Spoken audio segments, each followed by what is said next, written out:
नमस्कार दोस्तों, मैं राजदेव सर और मैं आपका स्वागत करता हूं जीएस विथ राजदेव सर के इस यूट्यूब चैनल पर। दोस्तों, पिछले वीडियो में हम लोगों ने बात किया था राष्ट्रपति की आपातकालीन शक्तियां तीन तरह से होती हैं। वो तीन तरह के कौन कौन है? राष्ट्रीय आपात, वित्तीय आपात, राजकीय आपात। तो राष्ट्रीय आपात हम लोगों ने विस्तार पूर्वक पढ़ा था। आज हम लोग बात करेंगे राजकीय आपात, अर्थात जिसे राष्ट्रपति शासन कहा जाता है, जो आर्टिकल 356 के अंदर है।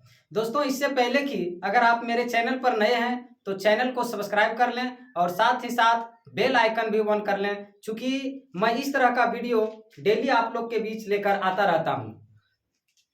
तो आइए अब बात करते हैं। पहला तीन तरह के थे। एक था राष्ट्रीय आपात, थोड़ा सा रिकॉल करते हैं पिछले वीडियो का। राष्ट्रीय आपात।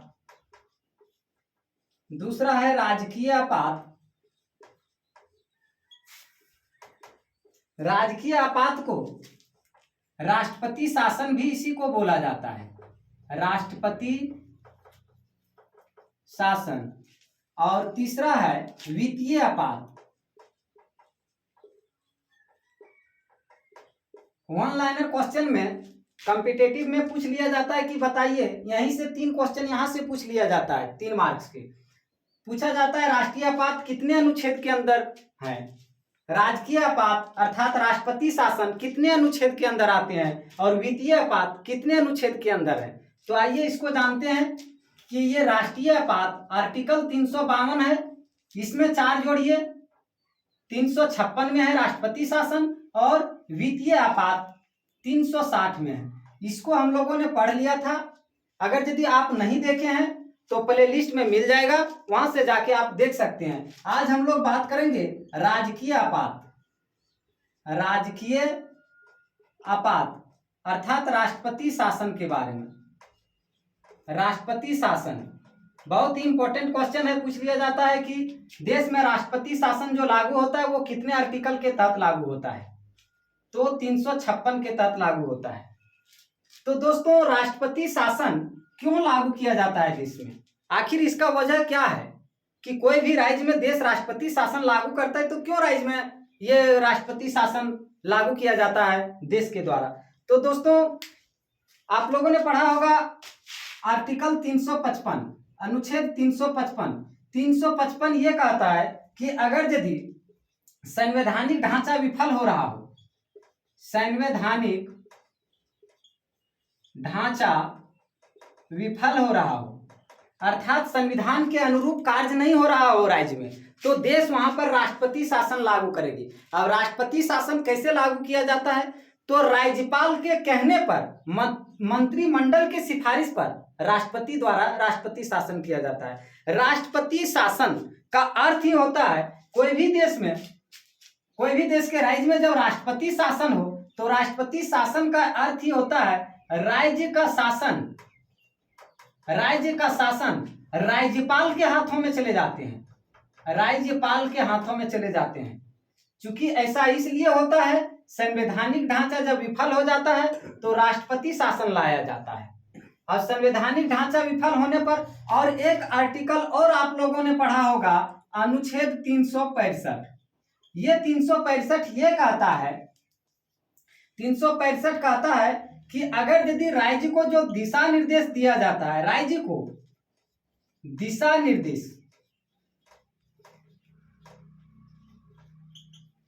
केंद्र द्वारा, अर्थात कहने का मतलब यह हुआ कि केंद्र द्वारा राज्य को जो दिशा निर्देश दिया जाता है, वो अगर यदि राज्य उसका पालन नहीं करे तो केंद्र द्वारा अर्थात राज्यपाल के कहने पर, मंत्रिमंडल की सिफारिश पर राष्ट्रपति शासन लाया जा सकता है। और एक और भी वजह है, संवैधानिक ढांचा विफल कहने का मतलब अगर यदि बहुमत जो भी, जैसे सपोज दैट झारखंड स्टेट की ही बात कर लें, झारखंड स्टेट में टोटल अगर यदि कुल बात करें विधानसभा सीटों की, तो विधानसभा सीटों की 82 है।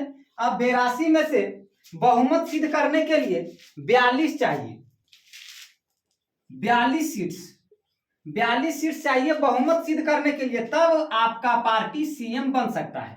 इसमें से होता क्या, अगर यदि 42 आप गठबंधन के द्वारा लाते हैं, कोई भी पार्टी गठबंधन के द्वारा लाती है, और अगर यदि 2 साल तक ठीक ठाक चला, 2 साल तक ठीक ठाक चला, और 2 साल के बाद वो जो गठबंधन था उनका 10 विधायक, इसको जो है 10 विधायक इसको भाग करके, मैंने कहने का मतलब ये इस पार्टी से जो गठबंधन दिए थे यानी समर्थन नहीं देंगे, समर्थन अपना वापस ले लेंगे, तो 10 इसमें माइनस हो जाएगा तो 32 बच जाएगा। अब 32 बच जाएगा तो संवैधानिक ढांचा विफल हो जा रहा है, यहाँ समर्थन नहीं मिल पा रहा है, बहुमत सिद्ध नहीं कर पा रहा है, तो यहाँ राष्ट्रपति शासन लाया जा सकता है। अब कहने का मतलब राष्ट्रपति शासन जब एक बार लाया जाएगा तो कितने दिनों तक रहेगा, आइए इसको जानते हैं।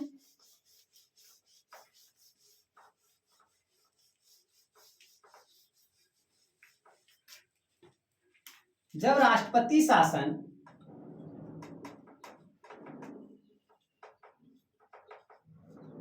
एक बार आएगा तो 6 माह तक, 6 माह तक रहेगा, और इसको 6 माह कर करके 6 माह कर करके 3 वर्ष तक भी लाया जा सकता है, 3 वर्ष तक लाया जा सकता है। और 3 वर्ष के बाद भी अगर यदि राष्ट्रपति शासन की जरूरत पड़े, 3 वर्ष के बाद भी अगर यदि वो गठबंधन करके बहुमत सिद्ध नहीं कर पाती है, तो उस स्टेट में फिर से चुनाव होगा, उस स्टेट में फिर से चुनाव होगा, और चुनाव के माध्यम से वहां फिर सीएम बनाया जाएगा। सबसे पहले अगर यदि बात करें कि राष्ट्रपति शासन कौन से राज्य में लगा था, तो पंजाब हमारा राज्य है जहां पर सर्वप्रथम राष्ट्रपति शासन लाया गया था, सर्वप्रथम।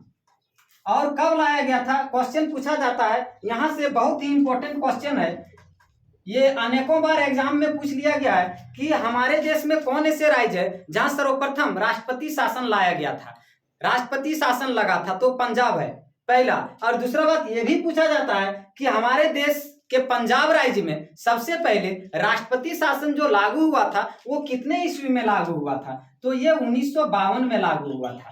अब इनके प्रभाव भी हैं, आइए हम इनके प्रभाव के बारे में जानते हैं। अब आइए देखते हैं कि इनसे क्या प्रभाव पड़ता है।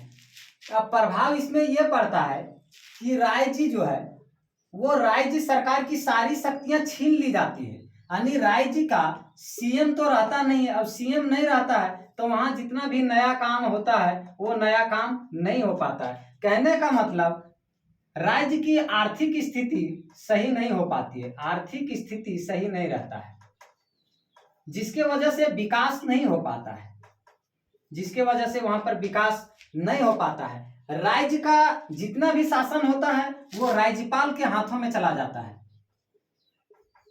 इस तरह से जब ये प्रभावी हो जाता है, अर्थात ये हुआ कि अगर यदि ये राज्य में राष्ट्रपति शासन लागू है तो ऐसा बात नहीं कि न्यायालय में सुनवाई नहीं किया जा सकता है, उस समय भी न्यायालय के काम ठप नहीं रहेंगे। न्यायालय अर्थात हाई कोर्ट के सारे काम होंगे। अब आइए बात करते हैं, ये तो हम लोगों ने जान लिया राजकीय आपात अर्थात राष्ट्रपति शासन। अब बात करते हैं वित्तीय आपात के बारे में। तो वित्तीय आपात में जानते हैं कि वित्तीय आपात क्या होता है। देखिए वित्तीय आपात जो है वो तीसरा पॉइंट में बताए थे। वित्तीय आपात ये आर्टिकल अर्थात अनुच्छेद 360 में है, और इसको वित्तीय आपात को हमारे देश के संविधान में अमेरिका से लिया गया है, अमेरिका से लिया गया है। लेकिन अगर यदि राष्ट्रीय आपात अर्थात नेशनल इमरजेंसी की बात करें तो ये किस देश से लिया गया है, तो राष्ट्रीय आपात जर्मनी के संविधान से लिया गया है, जर्मनी के देशों से लिया गया है। ये भी क्वेश्चन अनेकों बार पूछा गया है एनटीपीसी में, और एसएससी ने भी क्वेश्चन पूछा है कि नेशनल इमरजेंसी राष्ट्रीय आपात किस देश से लिया गया है, तो जर्मनी से लिया गया है। और इस क्वेश्चन को भी पूछा जा चुका है कि वित्तीय आपात कितने आर्टिकल में 360 में और किस देश से लिया गया है, तो अमेरिका से लिया गया है। जानते होंगे कि अमेरिका में दोहरी नागरिकता का भी प्रावधान है, और वहां के राष्ट्रपति का जो कार्यकाल होता है वो मात्र 4 वर्षों के लिए होता है। लेकिन अभी बात करेंगे वित्तीय आपात के बारे में। वित्तीय आपात क्या है, क्यों लाया जाता है वित्तीय आपात? जब देश में आर्थिक स्थिति खराब हो जाए, अर्थात कहने का मतलब केंद्र में अगर यदि आर्थिक स्थिति सही नहीं रहे, खजाना शेष हो जाए, तो वहां पर वित्तीय आपात यानी वित्तीय मतलब धन समाप्त हो जाए तो वित्तीय आपात लाया जाता है। लेकिन हमारे देश में अभी तक एक भी बार वित्तीय आपात नहीं लाया गया है। क्योंकि अगर यदि वित्तीय आपात लाना ये एक देश के लिए बहुत बड़ी खराब की बात होती है, देश के लिए ये शर्मनाक जैसी बात होती है कि देश में वित्तीय आपात आ गया। वित्तीय आपात एक बार भी नहीं लाया गया है। वित्तीय आपात में राष्ट्रपति को छोड़ करके सारे जितने भी कर्मचारी हैं, चाहे वो लाभ के पद पर हों या लाभ के पद पर ना भी हों, उनके सारे वेतन में कटौती कर दिया जाता है और राष्ट्रपति के पेमेंट में कटौती नहीं कर दिया जाता है और टैक्स भी बढ़ा दिया जाता है। लोगों का जो टैक्स रहता है उसको बढ़ा दिया जाता है। तो वित्तीय आपात समाप्त हुआ। आज के लिए इतना ही। अब हम नेक्स्ट में जानने का प्रयास करेंगे। राष्ट्रपति तो समाप्त हो गया, उपराष्ट्रपति के बारे में। अगर यदि वीडियो अच्छा लगे तो अपने दोस्तों के पास भी शेयर करें। थैंक्स।